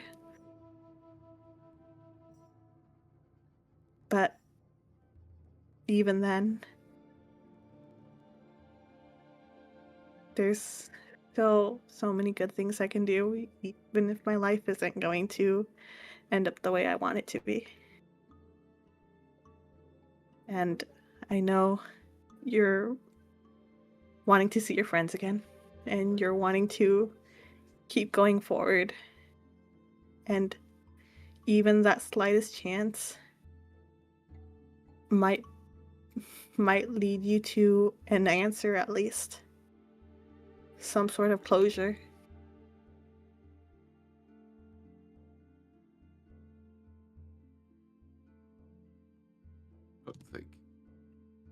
I don't think there's much closure to be had. I think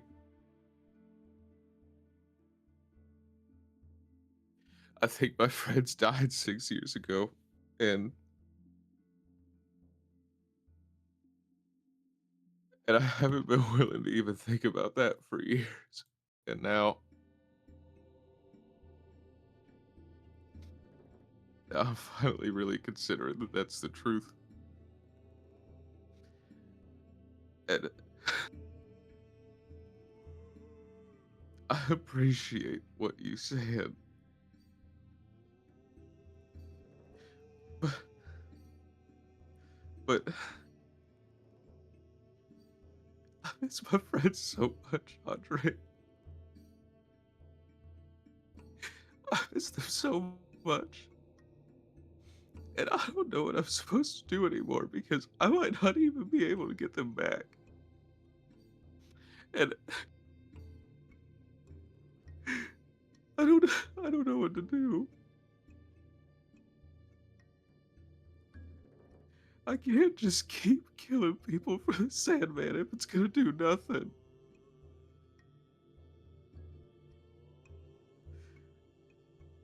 I'm scared to die, and I'm scared that that's what's gonna happen.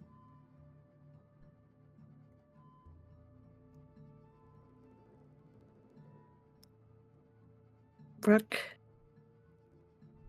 And I think Andre will just kind of give him a hug in this moment as she's trying to kind of hide her own tears for him.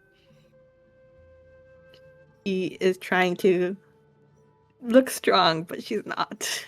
She's also very weak in terms of her emotions.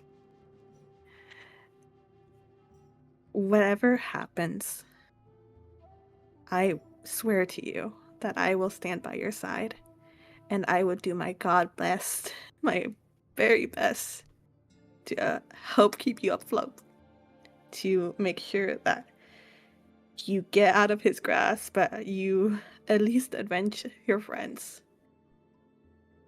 I will help you wherever I can and however I can, and I promise you that. And I don't make my promises lightly. I know I'm not like your other friends, but I will be that friend to you. I will be that person to you. He returns the hug, and for the first time since you've known this guy, you are bigger than him, as he is so small in this moment, and he puts his head in your chest and just sobs for a few minutes, the sword kind of off to the side. And he'll sit there for a minute uh, until he eventually pulls back and wipes his face. And he says, Kari, I, I kind of feel like I have been holding back tears for years at this point. It's alright. It's not weak to cry, in my opinion. It shows a lot of strength, if anything. And you're the strongest guy I know, so. I appreciate that.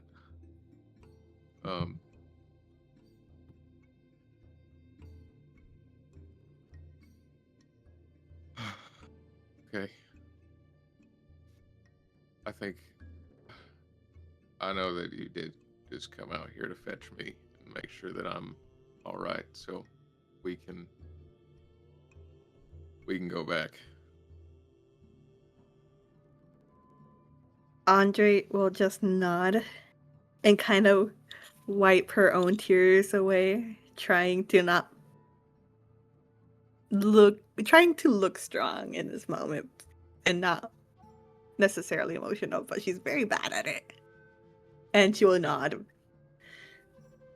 I think Rook like clearly appreciates the fact that somebody is crying for him, even if like he's not saying it. It's like on his face of just this person cares enough about me to like shed tears on my behalf. And you know, you see the little friendship level increase with Rook in the corner of your vision. The Sims Yeah. icon up top of him. Yeah, you've gone up a couple hearts in in the friendship meter. Stardew Valley hearts. Stardew Valley hearts. Yeah, now you can ask me to the dance. So, Forgot yeah. about that. But yeah, Rook will follow you back to the camp, and then as he gets back, I think he's really like steeled himself to think about this next conversation that he wants to have with everybody. But he'll kind of get everybody together and say me and Andre were talking in the woods for a little bit, and I think I need to try to get out of my pact with the Sandman.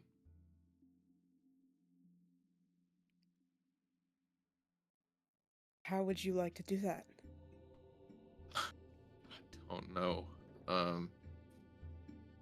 But it'll probably either kill me or make me very weak, because I'll lose all my divine power.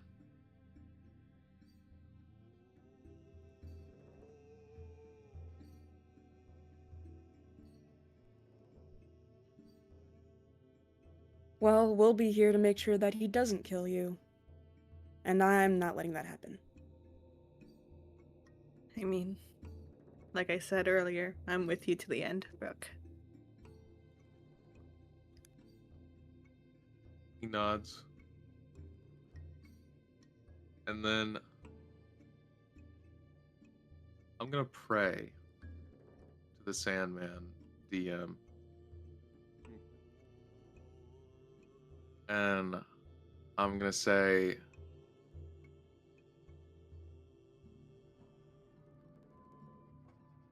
how would you bring my friends back? Sorry, say that again. I'm gonna say, how would you bring my friends back, Sandman?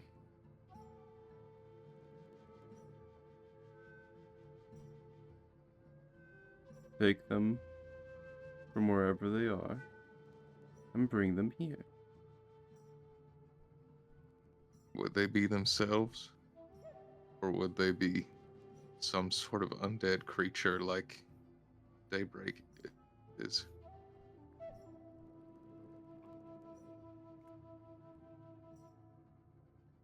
I don't know. Everyone's different.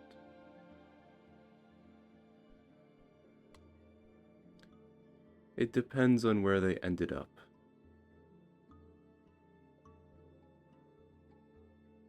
You can't tell me where they ended up, I assume. That's not how the magic works.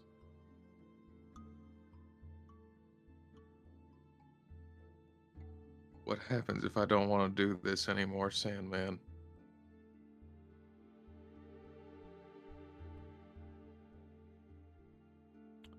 Then we part ways.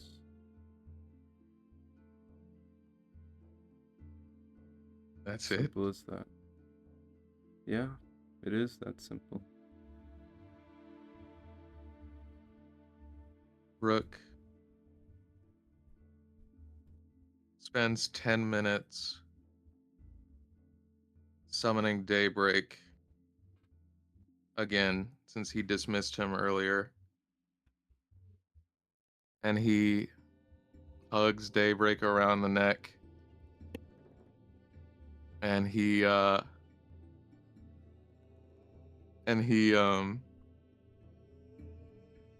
says, "Thank you for being there for me for all this time, Daybreak.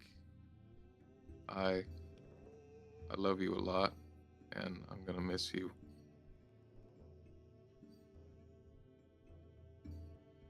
It was fun hanging. We'll see each other again, maybe. Then He looks at you and is just. He knows this is going to be the last time.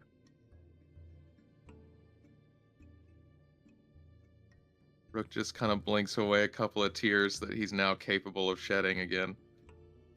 Till And next time. till next time.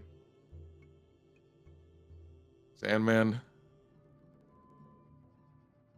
I'm done. I break my oath to you. And with that, Rook, in the kindest way possible, please remember your stats and your items, and please rip up your character sheet. I do not mean that literally, but figuratively. If you want to actually rip up Figuratively. your character sheet, go for it. I don't want to. That would suck. Oh my god! Oathbreaker! Oathbreaker! Not Oathbreaker. I don't got any powers anymore.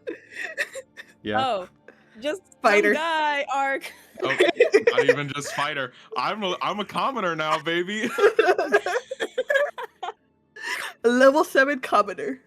Love all to see it. of the divine power that Rook had leaves him in an instant, I assume. Yes, I will describe it. Hold on. Go ahead, go for it. Let me Oh, get shit. seated properly in my chair. Oh fuck. Also, I would have had this conversation while everybody was awake, just so that you know. Did you see what I posted in Yes, I did see. And I'm like, no, we gotta have everybody awake. We gotta have everybody So you awake. are doing this in the morning. In the morning? Okay, then we do it in the morning. That's fine. You gotta be biting my nails and everything. I was like, oh shit. It just kept getting better. Okay. As you say those final words to the Sandman, probably the most evil entity you know besides one,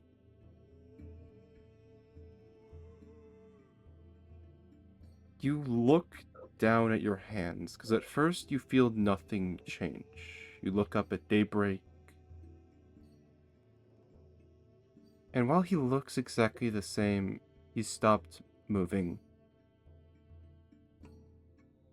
And as you reach out to touch him, you grasp only sand as he just falls away.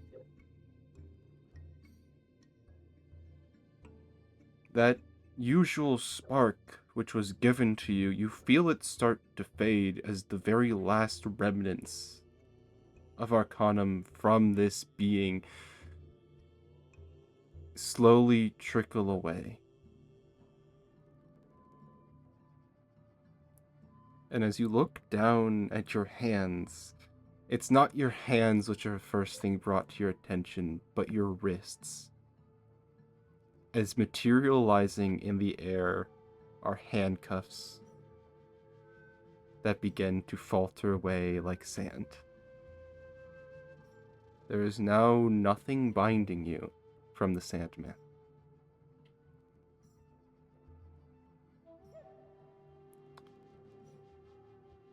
As you collapse to the ground, knees banging against the stone, just being able to breathe.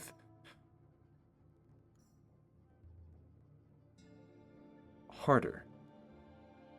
Air is, it's harder to breathe, your heart's beating faster. But even though your body is not as strong, not as powerful as it once was, you do feel a sense of freedom, a sense of escape from this evil entity.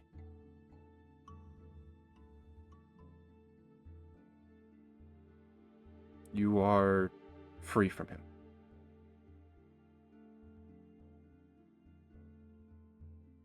Rook What do you do?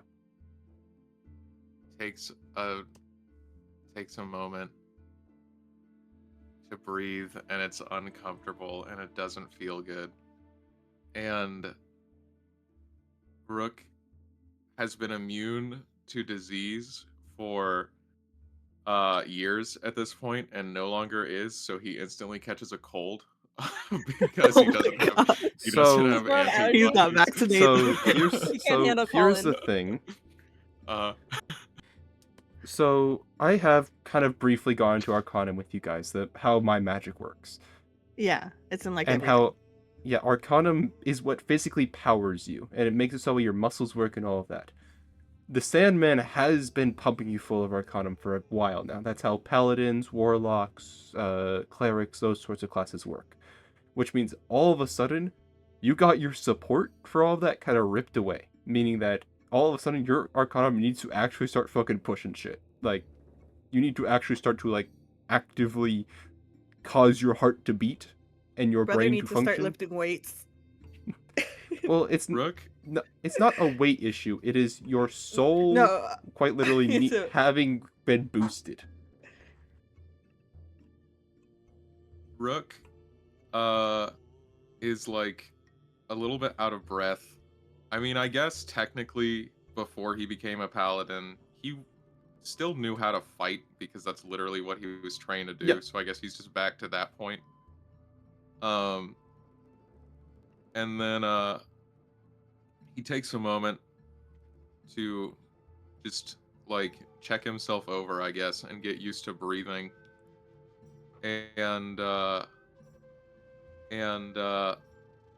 as he realizes that everything is like gone, that he's effectively like roughly level 1 fighter or something ish.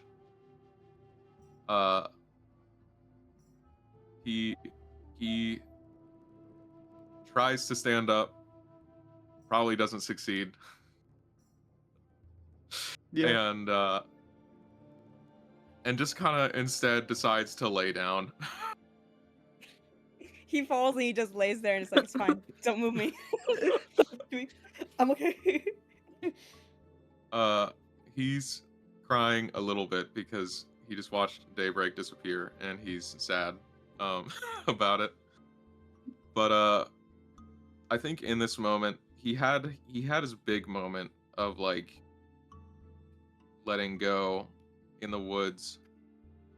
But I think right now he's so tired of being manipulated and he's so tired of like being hateful, and he's so tired of almost dying and killing for a cause that he doesn't even believe in. He sits there for just a second, and then to his friends who have been dead for years at this point, he just finally, out loud, no context to anybody else listening, says, "Bye." And unknown to you or anyone else on the mortal plane, all the way up in the highest reaches of heaven, they look down at you. And they feel the final amount of relief as the shackles of the world fully unbind around them.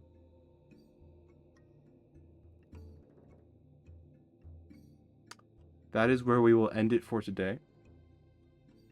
I hope everybody enjoyed. Catch us next week. In which we will be able to see what happens next. Oh I hope my everyone God. enjoyed. Oh Bye-bye. my God. Sorry for Oh taking my up the whole God. session with my emo bullshit. Oh my God. Oh my God. Bye-bye, everybody. Bye. Bye. Peace. Bye. Peace. I